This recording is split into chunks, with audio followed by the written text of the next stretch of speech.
नमस्कार सांगमाने जय जगन्नाथ तो पीएम किसान योजना को नहीं किसी आपको आज अपडेट देवी जो पीएम किसान कृषि मान जो किपर भाव आपको पैसा मिल अकाउंट को आसो पैसा तो से किसी आपको अपडेट देवी तो कौ मैंने न्यू फार्मर को मिल ना ओल्ड फार्मर जो मैंने अप्लाई करते मिल से सरकार एक खूब निर्धारण एक घोषणा कर खबर आपको जनइबी तो वीडियो को पूरा वाच करूँ मुझे आपको जनइबी पीएम किसान योजना जो 19तम किस्ती पैसा केवे आसार अच्छी तो से आपको कौन क्राइटेरिया अच्छी तो केमी आप वेबसाइट आपको लॉगिन करके चेक करेंगे पूरा वीडियो इन्फॉर्मेशन को जनइबी तो वीडियो को पूरा लास्ट पर्यटन देखो पूरा ये वीडियो आपको जनइबी तो वीडियो को लास्ट पर्यटन देखो चैनल आप नुआ सब्सक्राइब कर दिखाँ किपरि कहीं एपरी किसी अपडेट ओडिया भाव में आपको जनइबी तो देखो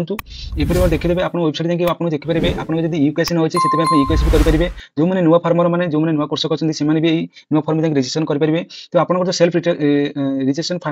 फार्मर अच्छे ऑप्शन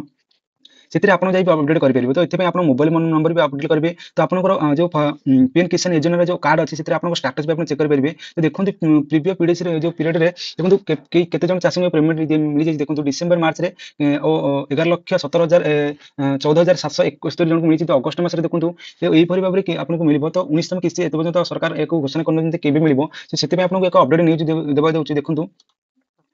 खूब शीघ्र आसूँ परवर्ती किस्ती तो आम मुख्य प्रधानमंत्री नरेंद्र मोदी कहते खूब शीघ्र यहाँ आसर अच्छी परवर्ती 19तम किस्ती तो किसी अपडेट आमको जन दूसरी देखो केबे मिल पीएम किसान योजना 19तम किस्ती तो यहाँ किसी अपडेट आमको दूसरी देखो कृषक को आर्थिक सहायता जगह एक योजना आरंभ होती पीएम किसान योजना तो कृषक को आर्थिक योजना सहायता एक प्रकार योजना आरंभ होती ना हूँ पीएम किसान योजना तो भारत सरकार द्वारा परिचालित सब बड़ योजना मध्य पीएम किसान योजना निधि योजना एक अन्यतम कृषक को सुविधा जगह तो सरकार बहुत प्रकार योजना अच्छी कृषक सुविधा जगह एक प्रकार पीएम किसान सम्मान निधि योजना एक प्रकार सुविधा जगह तो ये प्रतिवर्ष योजना कृषक अकाउंट को 6,000 टका पठाए तो यही योजना प्रतिवर्ष कृषक मान जो मैंने हिताधिकारी कृषक मैंने अकाउंट को 6,000 पठाए तो तेणु देखो यही राशि 3 किस्ती कृषक भाई अकाउंट को पठाए तो यही राशि जो 3टा किस्ती कृषक मान अकाउंट पठाए किंतु चलित वर्ष सरकार यह योजना परिवर्तित किस्ती टका प्रदान करेंगे अनुमति कर तो चलित वर्ष में किस्ती टका प्रदान करेंगे ना अनुमोदन कर तो चलित वर्ष यार किस्ती प्रदान करना से कृषक मान अकाउंट को 19तम किस्ती जाए नहीं तो कृषक मान जो 19तम किस्ती मिलवार था से कृषक मान जाए नहीं प्रधानमंत्री किसान सम्मान निधि योजना 18टा किस्ती और कृषक अकाउंट पठाई केंद्र सरकार तो 18टा किस्ती जो से कृषक अकाउंट पठाई और बर्तमान कृषक मैंने 19तम किस्ती पाइबा अपेक्षा कर प्रधानमंत्री किसान योजना चलित वर्ष परिवर्तित किस्ती पाइबा कृषक तो ये कृषक मैंने यही टंका पाई पारना तेणु गत अक्टोबर मसरे कृषक यही योजना 18तम किस्ती टंका पाई तो गत 18 मसरे यही जो कृषक मैंने योजना 18तम किस्ती पाई तो या सहित 2024 3टी पर्यायर टंका सरकार सारी सरकार तेणु आगामी किस्ती कृषक अकाउंट पठाई तेज यही योजना 19तम किस्ती केवे मिल और से नहीं किसी स्पष्ट सूचना मिलना तेणु आसंता फेब्रुआरी मस टंका सरकार पठाई पारे आशा करें तो आसंता सरकार को कौन प्रकार निर्देश मिलना यह केवे मिल किंतु आसंता फेब्रुआरी मस टंका मिले आशंका कर तेणु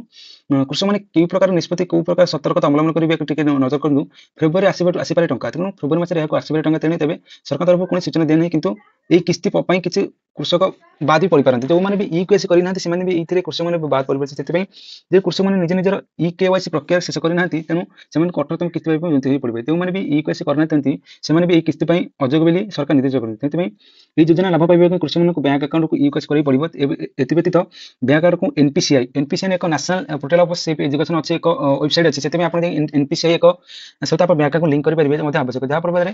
कृषक अकाउंट को टंका पठाई तो जो मैंने भी 19तम किस्ती योग्य से सरकार निर्देश देते आप निज ईकेसी कर दिंतु और एनपीसीआई सहित लिंक कर दिखाँ जहाँफल आप जो 19तम किस्तीर राशि आप अकाउंट पाइबे तो ये आज ये न्यूज आपको जनईदे कौ मैंने जो पीएम किसान पैसा निधि आस सरकार घोषणा कर फेब्रुआरी मस सुधा आपको अकाउंट को ये प्रकार अकाउंट को 6,000 टका पठाई तो से स्पष्ट निश्चय कर क्योंकि खबर मिली कि फेब्रुआरी मस आपको मिलवा जाऊँगी।